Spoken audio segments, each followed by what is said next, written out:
Një operacion i veçantë dhe largësyve të mediave është zhvilluar këtë ditë në njëra nga lagjet luksoze të Prishtinës. Kallzo.com ka zbuluar rrjedhën e operacionit të sigurisë së lartë në të cilin u prangos Alahudin Shaban Begu, një person i shumë kërkuar nga Suedia, po që kishte arritur të fshihej nga autoritetet e Kosovës.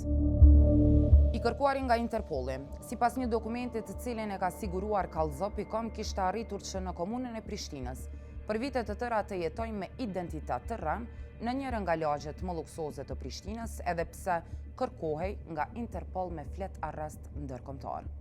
I njohur me Novkën Lumi, i njëjti dyshohet për pjesëmarrje ose organizim të grupit kriminal, falsifikim të dokumenteve dhe vjedhje të identitetit. Po ashtu, i njëjti po kërkohej nga Suedia, ndërsa ky kërkim ndërkombëtar nuk e pengoi Begun që të ndryshonte identitetin e tij në Prishtinë. Në një procedurë të dyshimt, e cila tashmë është edhe subjekt i hetimit, ai arriti të ndryshoj emrin e tij dhe të marrë pasaport të Kosovës me identitet plotësisht të ri. Sipas dosjes të cilën e ka siguruar Kallzo.com, i arrestuari kishte arritur të merrte emrin e ri, Armand Xhemajli. Në ndërkohë, personi problematik me disa identitete kishte zhvilluar veprimtari edhe në Kosovë. Ai kishte arritur të shmangej një hetimi tjetër duke përdorur stilin e emrave. Vite më parë, në rajonin e Mitrovicës ishin sekuestruar rreth 20 Kalashnikov dhe për këtë rast, disa persona janë duke u gjykuar.